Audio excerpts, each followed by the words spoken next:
श्री संजीव सान्याल जी, doctor Saran और इस सभागार में उपस्थित सभी भाइयों और बहनों, सबसे पहले तो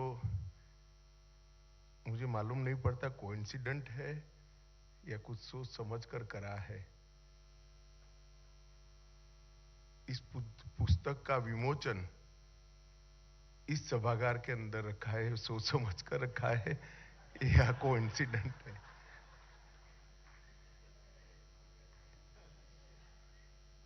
मित्रों, आज लाल बहादुर शास्त्री जी की पुण्यतिथि है। सबसे पहले मैं महान देशभक्त हमारे प्रधानमंत्री लाल बहादुर शास्त्री जी, जिन्होंने देश को सही रास्ते पर चढ़ाने के लिए देश की कई सारी देश बनने की प्रक्रिया को कुछ बोले बगैर भटके हुए रास्ते से सही रास्ते चढ़ाने के लिए बहुत बड़ा योगदान दिया। मैं इनको श्रद्धांजलि देकर इनके चरणों में नमन कर मेरी बात की शुरुआत करना चाहता हूं।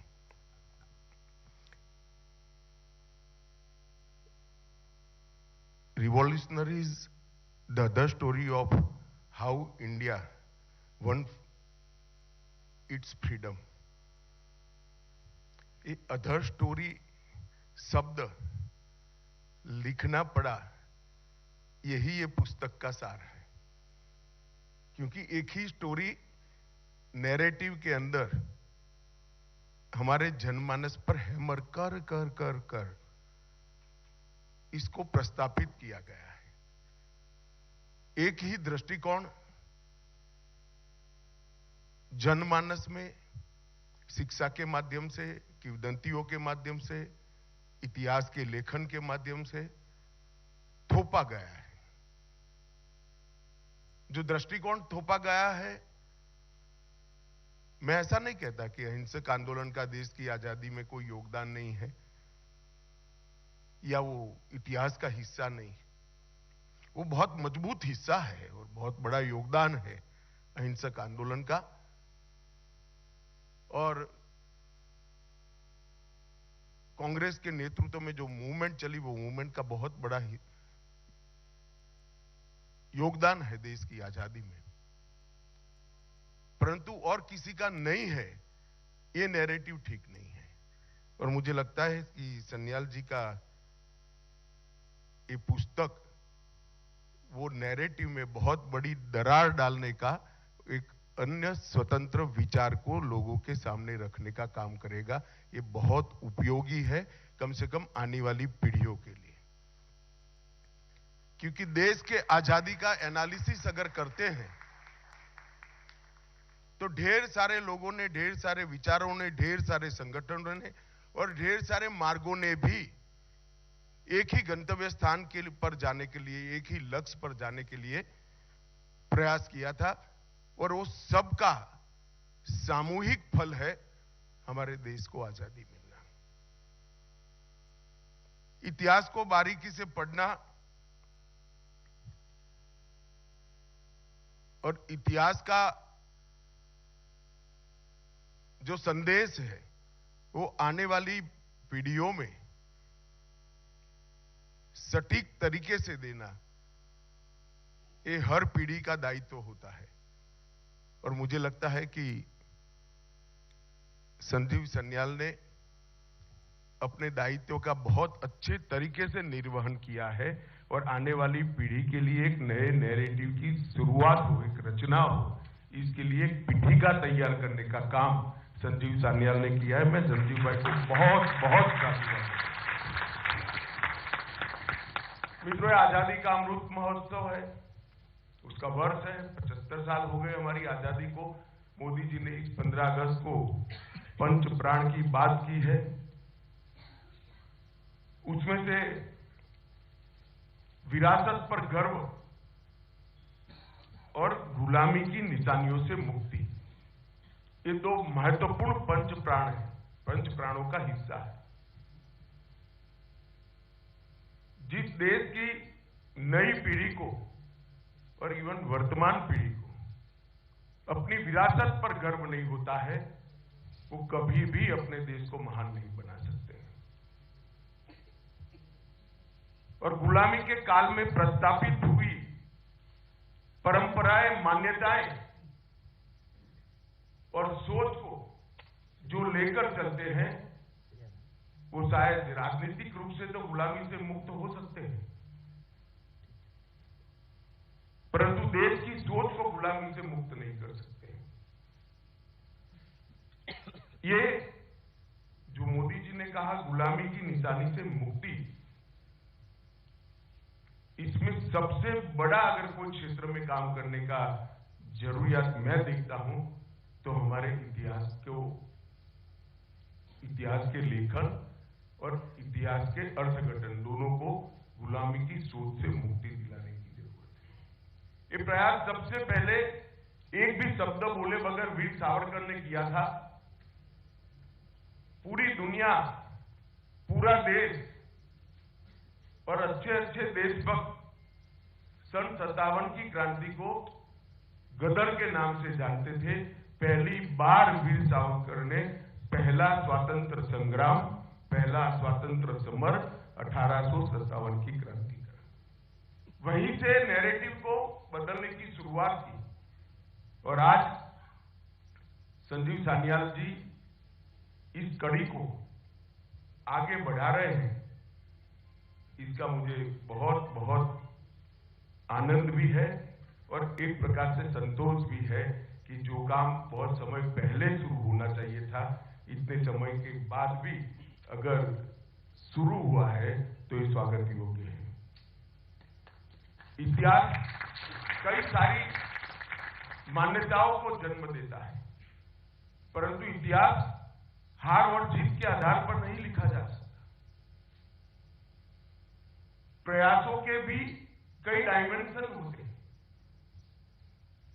कि कोई विचार, कोई आंदोलन खड़ा हुआ हो सकता है, वो अपने गंतव्य स्थान पर न पहुंच पाया हो, सफल न हुआ हो। इसका अर्थ यह नहीं है कि जब कभी भी वो उद्देश्य प्राप्त होगा तब इसका कोई योगदान नहीं है। इतिहास को अगर हार या जीत के दृष्टि से ही लिखते हैं तो इतिहास को ठीक से नहीं लिखते। इतिहास को वास्तविकता के आधार पर लिखना चाहिए, प्रयासों के मूल्यांकन के आधार पर लिखना चाहिए और प्रयासों के सभी परिमाण, इसके सभी डायमेंशन का एनालिसिस कर इसका विश्लेषण करके लिखना चाहिए। तभी इतिहास अपने आप में परिपूर्ण होता है। और सशस्त्र क्रांति के इतिहास का भी ऐसा ही है। कई इतिहासकार ये प्रयास को विलुप्त करने में लगे, कई लोगों ने उसको कम महत्व दिया, कई लोगों को लगा कि भाई इनका क्या योगदान था आजादी के प्राप्त होने में। उन लोगों को मालूम नहीं है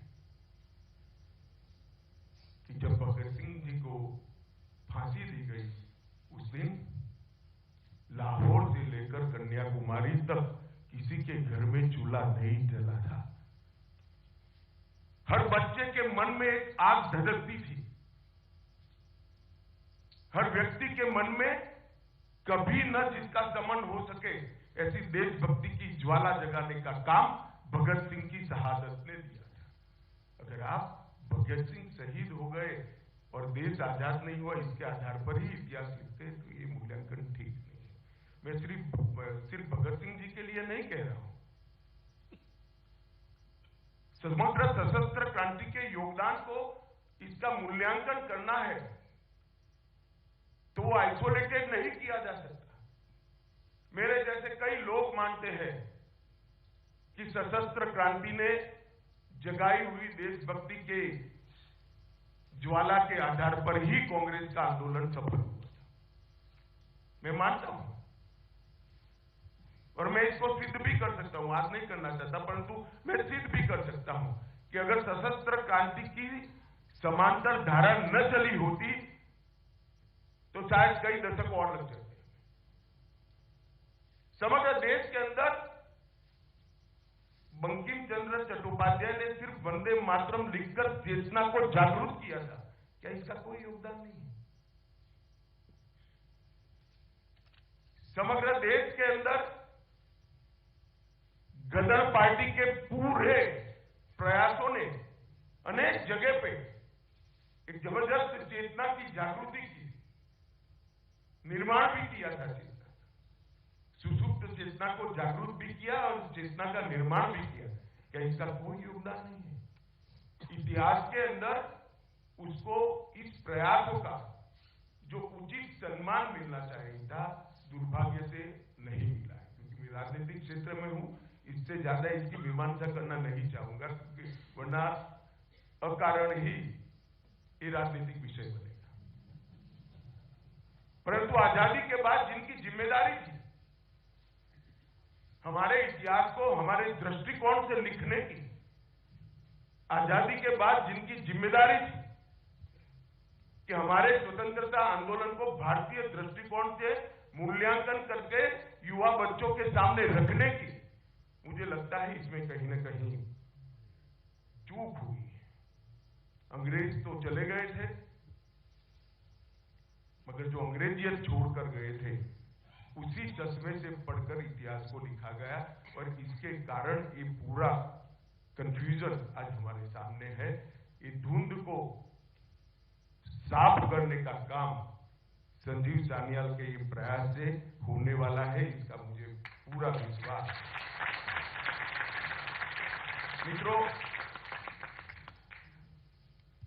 मैं इस बात को पहले समाप्त कर देता हूं, बाद में पुस्तक पर आता हूं। कई सारे लोग जब इतिहास के बारे में बातचीत होती है तब कहते हैं कि इतिहास को तोड़ा गया, मरोड़ा गया। कभी वामपंथियों का नाम आता है, कभी अंग्रेजी मानसिकता वाले इतिहासकारों का नाम आता है, कहीं कांग्रेस को भी कोई लपेटे में लेता है। परंतु मैं अलग दृष्टिकोण से देखता हूं। अब हमें कौन रोकता है? मैं आज इस मंच से इतिहास के विद्यार्थियों का और इतिहास को पढ़ाने वाले प्राध्यापकों का आह्वान करना चाहता हूं कि हमारे देश के गौरव को व्याख्यायित करे इस प्रकार से, कोई तोड़ मरोड़ करे बगैर वास्तवदर्शी गौरवमयी इतिहास की रचना अब हो सकती है या नहीं हो सकती? मेहनत किया कर, रिसर्च कर हम क्या ऐसे 300 व्यक्तित्व ढूंढ सकते हैं जिन्होंने भारत को महान बनाया? एक गलत अवधारणा इतिहास से सर्जित हुई, जो इतिहास हम लोग पढ़े हैं कि पहला साम्राज्य मुगल साम्राज्य बनने के बाद ही हुआ। ऐसा नहीं है। इस देश में कम से कम 30 ऐसे साम्राज्य हैं जिन्होंने 200 साल से ज्यादा राज किया और बहुत अच्छे तरीके से राज किया।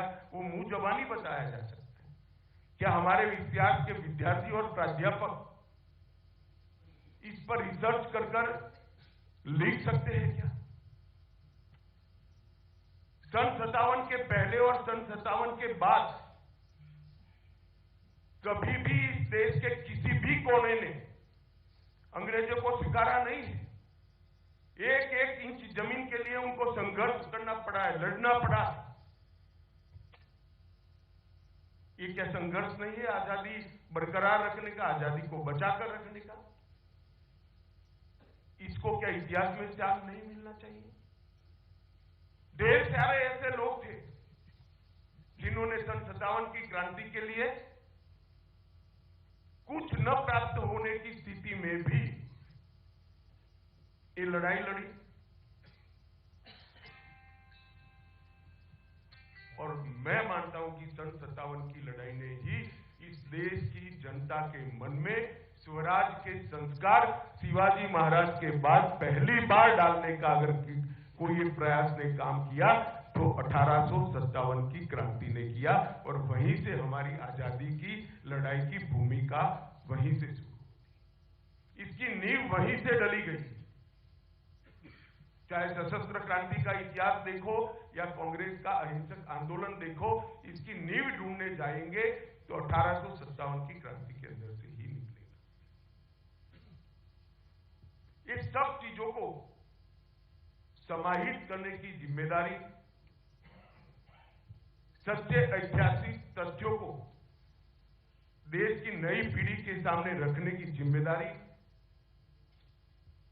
सिर्फ सरकार की नहीं हो सकती।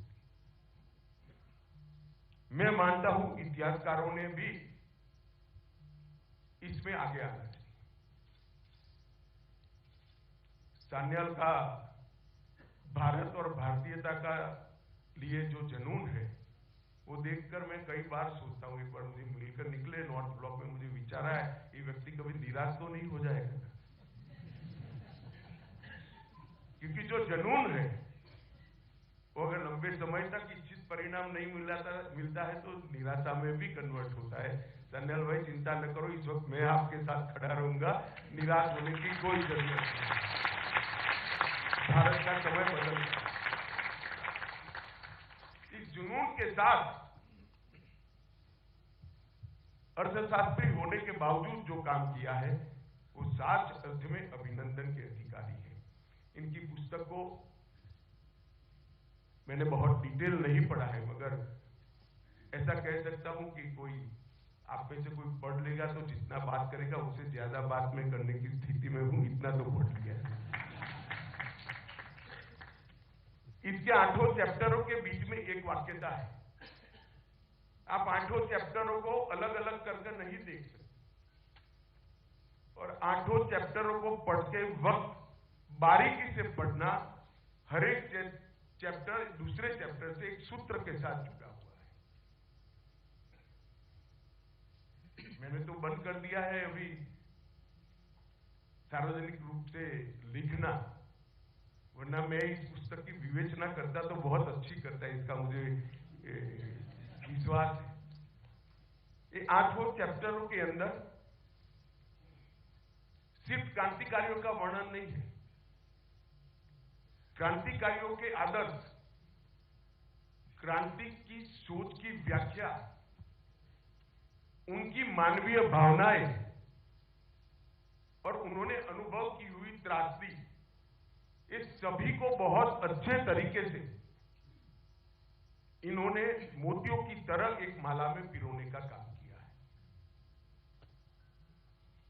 और इस पुस्तक की सबसे बड़ी सिद्धि यह है कि आज तक सशस्त्र क्रांति के इतिहास को छुटपुट व्यक्तिगत प्रयास बताया जाता था। ये पुस्तक पढ़ने के बाद आप सबके मन में स्पष्टता हो जाएगी, ये छुटपुट व्यक्तिगत प्रयास नहीं था, बहुत अच्छे तरीके से एक सोच के आधार पर किया गया सामूहिक प्रयास था, परंतु संख्या कम थी इसलिए छुटपुट दिखाई पड़ा। क्योंकि सशस्त्र क्रांति करने के लिए कोई भी बड़े से बड़ा डर जाएगा, अंततोगत्वा एक घटना के अंदर ही होगा, और जब घटना का पर्दाफाश होता था तो बाकी सारे लोगों का अदृश्य हो जाना ये रणनीति का हिस्सा था। परंतु बहुत बखूबी से इन्होंने इसको मोतियों को जैसे माला में परोते हैं, इसी तरह से समग्र क्रांति के विचार को एक धागे में मोतियों की तरफ पिरोने का काम किया है। दूसरे अध्याय में श्री अरविंद और वीर सावरकर इसके संबंध में लिखा है। ये दोनों ऐसे व्यक्ति हैं, एक ने सुस्पष्ट रूप से राष्ट्रवाद को जरा भी गालमेल करे बगैर व्याख्यायित करने का काम किया, और दूसरे ने राष्ट्रवाद को अध्यात्म के साथ जोड़कर भारत ही विश्व गुरु बन सकता है, इसका विचार की शुरुआत। ये दोनों के बारे में मैंने भी बहुत कुछ पढ़ा है, मगर इन्होंने एक 2 ही चैप्टर के अंदर इन 2 के बारे में जो जानकारी दी है, बहुत अच्छी जानकारी है। उसको मैं रूपक में अगर बोलना चाहूंगा तो गागर में सागर की तरह सारी चीजों को इन्होंने समाहित किया है। चैप्टर 4 गदर आंदोलन के बारे में लिखा गया है, और गदर आंदोलन आइसोलेटेड नहीं था, इसकी सारी शाखाओं को इन्होंने बहुत अच्छे तरीके विस्तृत रूप से वर्णित कर गदर आंदोलन उत्कृष्ट राष्ट्रभक्ति से निपजा हुआ एक सामूहिक प्रयास था। इसको सिद्ध करने का काम इन्होंने अध्याय 4 के अंदर किया है। 5वां अध्याय काला पानी पर लिखा है, जो भारत के आजादी के इतिहास का तीर्थ स्थान है। अंडमान की सेल्युलर जेल और वहां की दी गई मानवीय यातनाएं देखकर मैं कई बार सोचता हूं कि पश्चिम के देश कैसे ह्यूमन राइट की बात कर सकते हैं और किनको सिखा रहे हो। जो कोई भी हमें भाषण देता आता है, उसको एक बार सेल्युलर जेल की मुलाकात करा देनी चाहिए। अनेक प्रकार के देश के अनेक हिस्सों से पकड़े गए स्वतंत्र सेनानी क्रांतिवीरों को एक ही जगह पे रखा गया, और अगर सेल्युलर जेल के अंदर जो क्रांतिवीरों की सूची है उसको भी आप लिखोगे तो मालूम पड़ जाएगा आइसोलेटेड प्रयास नहीं था। पूरे देश का नक्शा वहीं पर बन जाता है। वो जेल में आज भी एक महिला कर्मी है, उसने हर जेल से आए हुए आजादी के लड़ाकों का नाम लिया, प्रदेश लिया और उसको जोड़कर पूरे भारत का नक्शा बनाया। एक भी प्रदेश बाकी नहीं है। भारत के हर प्रदेश से कोई न कोई कभी न कभी सेल्युलर जेल के अंदर गया है। सेल्युलर जेल में वो ही जाते थे जिनको मारने से ज्यादा नुकसान होता था। कोई उसको जिंदा रखने के लिए नहीं भेजते थे, और जिंदा रखने का कोई मतलब ही नहीं रहता था, ऐसा जीवन वहां देते थे। तो इतना बड़ा प्रयास करने वाले व्यक्ति हर प्रदेश से आए, वो ही बताता है कि सशस्त्र क्रांति आइसोलेटेड एफर्ट्स नहीं था, व्यक्तिगत पराक्रम नहीं था, एक सोची समझा आंदोलन था जो देश को आजाद करने का बहुत अच्छा प्रयास था। 6ठे अध्याय में हिंदुस्तान रिपब्लिक एसोसिएशन के बारे में लिखा है। अंतिम 2 चैप्टर चटगांव शस्त्रागार के छापे और नेताजी की लड़ाई के बारे में लिखे हैं। मैं अभी भी कहता हूं, पढ़ते वक्त आप ध्यान रखना, हर एक चैप्टर दूसरे चैप्टर के साथ जुड़ने का सूत्र इसके अंदर रखा हुआ है। रखना तो क्या है ही, परंतु इसका वर्णन किया गया है। और 8 चैप्टर को अगर आप एक ही चैप्टर मानकर पढ़ते हो तभी आपको मालूम पड़ेगा कि सशस्त्र क्रांति की अवधारणा क्या थी और सशस्त्र क्रांति करने वाले स्वभावगत हिंसा के पथ के अनुयायी नहीं थे। सशस्त्र क्रांति करने वालों के लिए हिंसा देश को आजादी दिलाने का जरिया थी, वो भी उत्कृष्ट मानवीय मूल्यों का अनुसरण करने वाले लोग। परंतु ये चित्रण जो कर दिया गया, वो चित्रण से हमारे इतिहास को और वो वीर क्रांतिवीरों को बहुत बड़ा अन्याय हुआ। मित्रों, मैं स्पष्टता से मानता हूं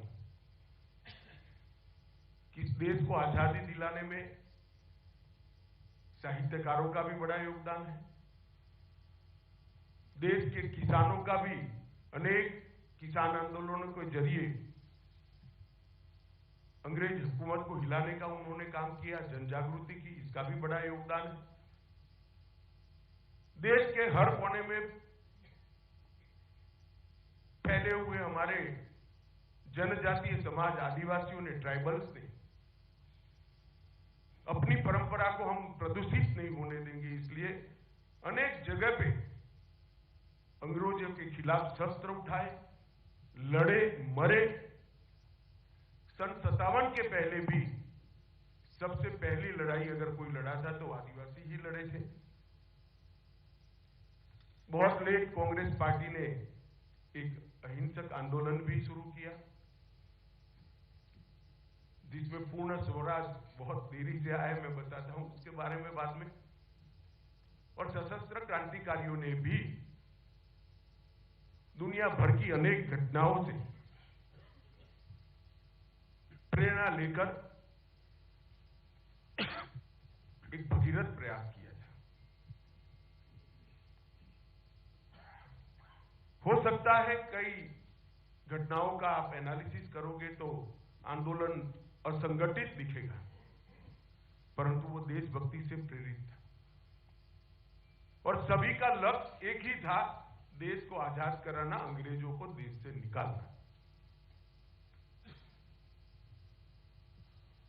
और आप इस पुस्तक को ध्यान से पढ़ोगे तो आपको मालूम पड़ेगा 1923 में ही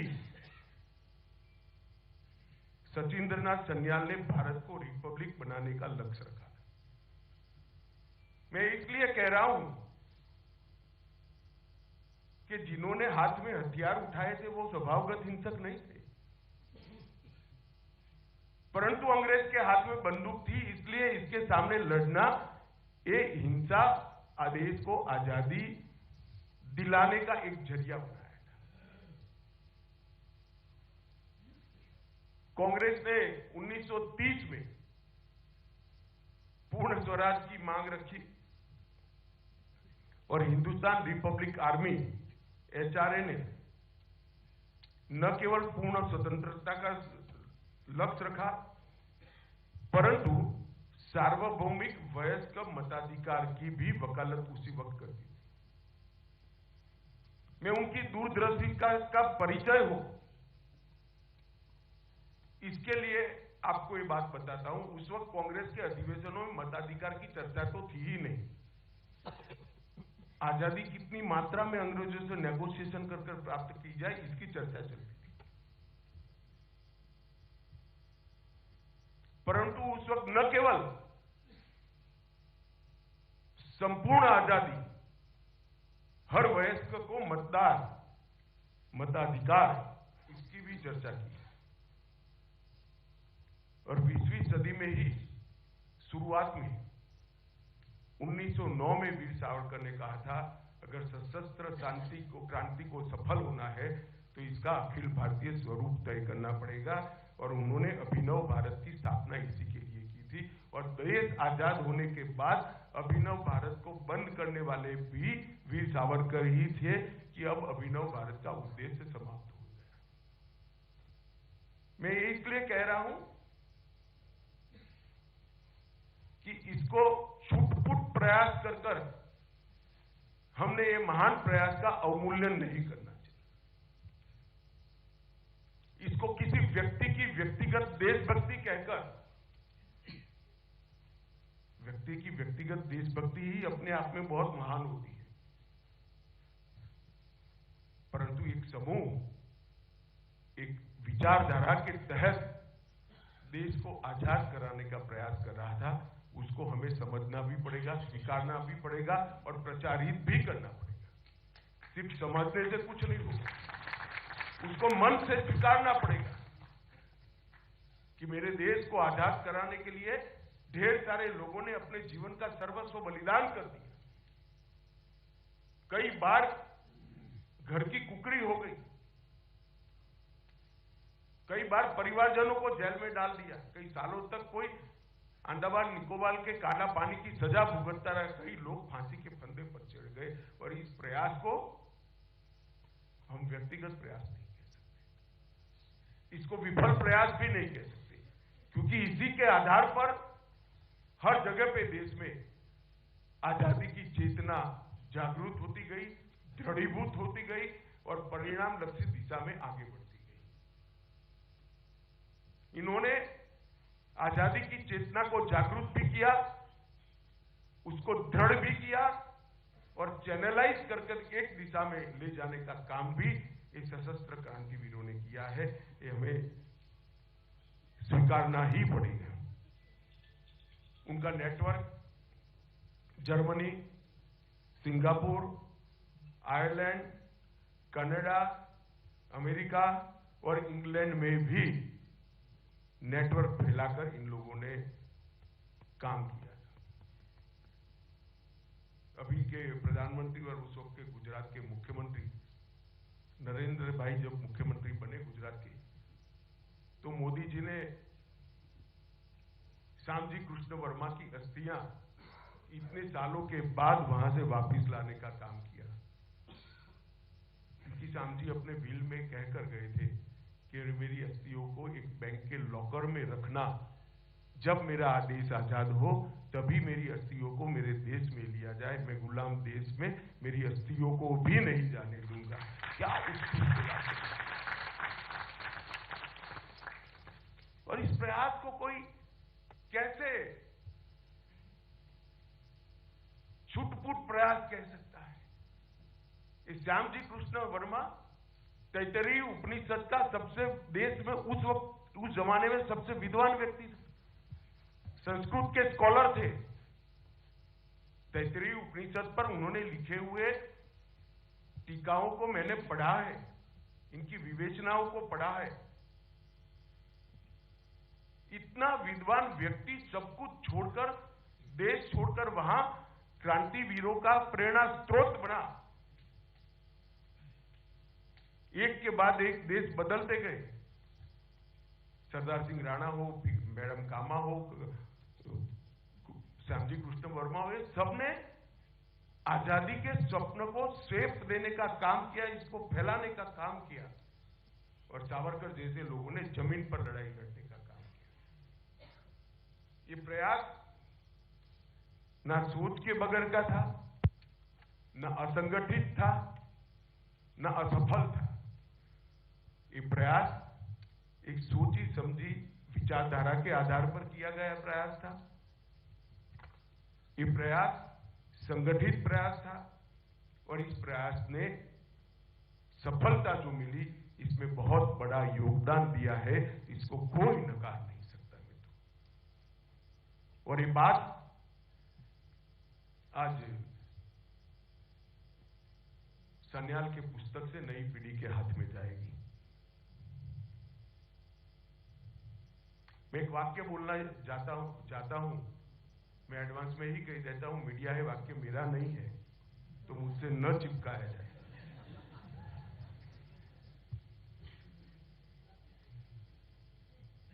आजादी के आंदोलन की दोनों धाराओं को कुछ लोगों ने उस जमाने में एक्सट्रीमिस्ट बनाम मॉडरेट्स ये व्याख्या कर दिया, और अरविंद घोष ने उनको नेशनलिस्ट बनाम लॉयलिस्ट कर दिया। अब ये मैं नहीं कह रहा हूं, श्री अरविंद घोष कह रहे थे। मैं नहीं मानता इस 130 करोड़ की आबादी में श्री अरविंद घोष की व्याख्या और उनके उद्देश्यों पर कोई भी सवाल उठा सकता है। मेरा बस इतना ही कहना है, मेरी कोई टिप्पणी नहीं। मगर हमने इतिहास को एक्सट्रीमिस्ट बनाम मॉडरेट्स की धारा से निकालकर वास्तवदर्शी बनाना पड़ेगा। अहिंसक आंदोलन का भी योगदान है, इसको हम नकार नहीं सकते, परंतु इसका महिमा मंडन करने के लिए हजारों लोगों की तपस्या, जीवन के बलिदान और कुटुंब के कुटुंब फना हो गए, इसको कैसे नकार सकते हैं? और उसको नकार कर देश का इतिहास नहीं बन सकता है।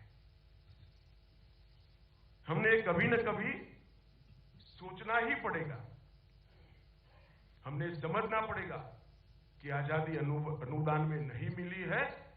लाखों लोगों ने बलिदान दिए हैं, रक्त बहाया है, पीढ़ियां तबाह हो गई है, तब आजादी मिली।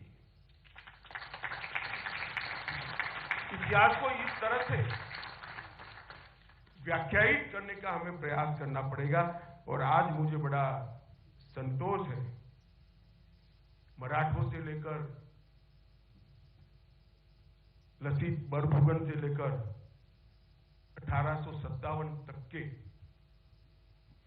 सभी प्रयासों को आज समाज में सम्मान मिलने की अच्छी शुरुआत हुई है। इसको और गति से हमें आगे बढ़ाना चाहिए।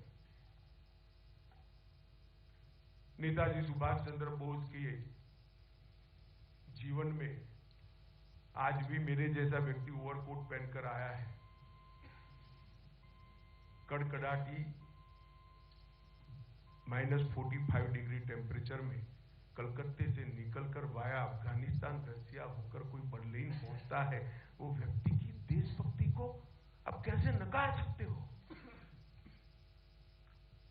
मगर आज जब नेताजी का पुतला कर्तव्य पथ पर लगता है तो मन को बड़ी संतोष,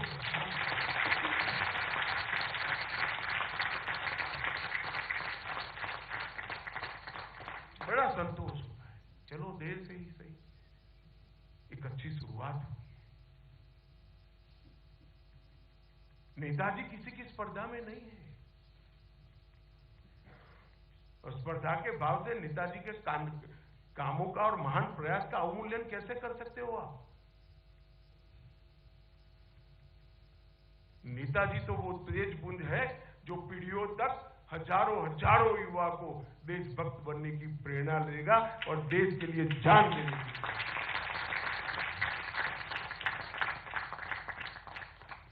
आईएनए का पूरा प्रयास मैं बहुत स्पष्ट रूप से मानता हूं, मैं भी इतिहास का विद्यार्थी हूं, स्पष्ट रूप से मानता हूं कि इसको जितना सम्मान और स्थान देश के इतिहास में मिलना चाहिए था वो नहीं मिला। जैसे भी मैंने पहले कहा, आज देश का युवा अपनी रुझान को बदला है, देश की मान्यताएं भी बदल रही है। इन क्रांतिकारियों का प्रेरणा स्रोत, प्रेरणा स्थान कहां से आता है? निश्चित रूप से ही शिवाजी महाराज, महाराणा प्रताप, लसित बरफुकन, गुरु गोविंद सिंह जी, वीर दुर्गादास राठौड़ वहीं से आता है। और आज देश का युवा इस दिशा में सोचता भी है, इसको स्वीकारता भी है। ये सारे क्रांतिकारियों ने मैजिनी और गैरिबाल्डी से तो, क्योंकि उस जमाने में थे तो सीखा ही सीखा, प्रेरणा ली, इसमें कोई आपत्ति नहीं। देशभक्ति की प्रेरणा दुनिया के किसी भी कोने से मिलती है तो लेनी चाहिए और इसको सैल्यूट करना चाहिए। परंतु इसके साथ साथ हमारे यहां भी एक बहुत बड़ा इतिहास पड़ा है, देश के लिए सालों सालों तक के संघर्ष करने वाले लोगों का इतिहास पड़ा है। वो ही हमारे क्रांतिवीरों के प्रेरणा स्रोत थे। भगत सिंह को जिन्होंने ध्यान से जो कुछ भी लिखा है, उन्होंने जो कुछ भी उपलब्ध है पढ़ा होगा, तो सावरकर की सन 57 की स्वतंत्रता संग्राम की पूरा प्रस्तावना उनके स्टेटमेंट का हिस्सा है। ऐसे ही एक्सीडेंटली नहीं होता है कि वो उस वक्त वो प्रतिबंधित पुस्तक थी, मगर उस पुस्तक से प्रेरणा लेने का मतलब है प्रतिबंधित पुस्तक को ढूंढा गया, पढ़ा गया और उसको अपनी प्रेरणा का स्रोत बनाया। ये वो बहुत बड़ी बात है। और जब भगत सिंह जी को फांसी लगाई गई, तब सावरकर ने मराठी में फटका कर एक प्रकार का काव्य होता है, इसमें लिखा था, हा भगत सिंह हाय हा, तुम हमारे लिए ही फांसी जा रहे हो, राष्ट्र रण में चौथे ही घिर रहे हो। अंडमान निकोबार की जेल में बैठा हुआ व्यक्ति ये रिएक्शन दे रहा है। मित्रों, ये मैं इसलिए कहना चाहता हूं कि पूरा समय अंडमान निकोबार की जेल में निकालने के बाद बाहर हुए हुए सावरकर अगर ये लिखते हैं तो हमें होना चाहिए कि ये सब कोऑर्डिनेटेड एफर्ट से, एक ही विचार से पनपे हुए एफर्ट्स थे। और इन नैरेटिव को कुछ लोगों ने कुछ समय के लिए दबा कर रखा है, मगर मैं इन लोगों को कहना चाहता हूं, इतिहास बड़ा क्रूर होता है। इतिहास को कोई तोड़ भी नहीं सकता, मरोड़ भी नहीं सकता। इतिहास घनघोर अंधेरी रात्रि में बिजली की भांति चमकता है, भले सैकड़ों वर्ष के बाद हजारों सूर्य जितना दैदीप्यमान होकर बाहर आता ही है और उसको स्वीकार करना ही पड़ता है। हमारे देश के स्वतंत्रता संग्राम के इस इतिहास को कोई दबा नहीं सकता, कोई लुप्त नहीं कर सकता, कोई छिपा नहीं सकता।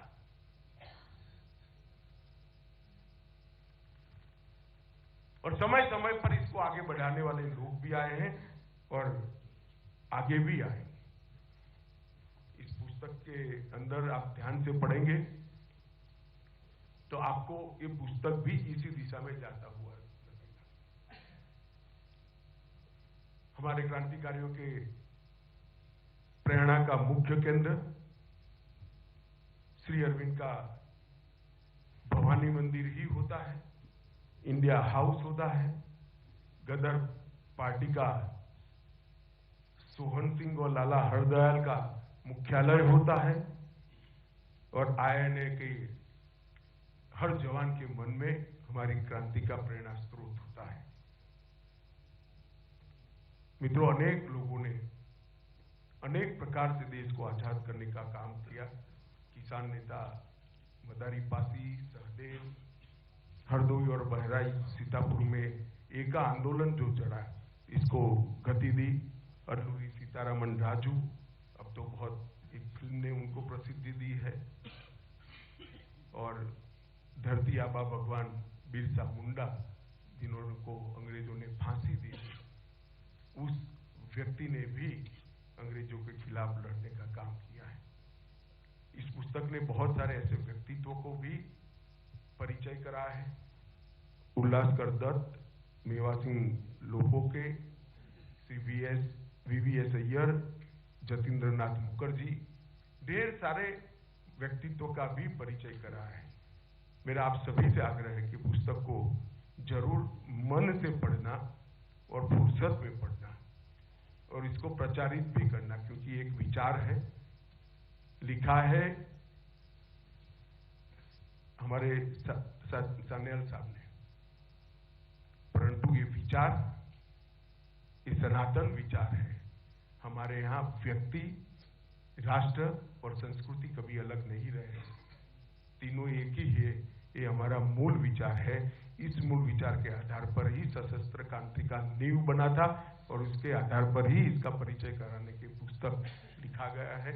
मुझे दिए हुए समय से मैं थोड़ा ज्यादा बोला हूं, इसलिए आप लोगों का बहुत समापना के साथ और फिर से एक बार सचिन भाई को बहुत बहुत बधाई और शुभकामनाएं देकर मेरी बात को समाप्त करता हूं। वंदे मातरम।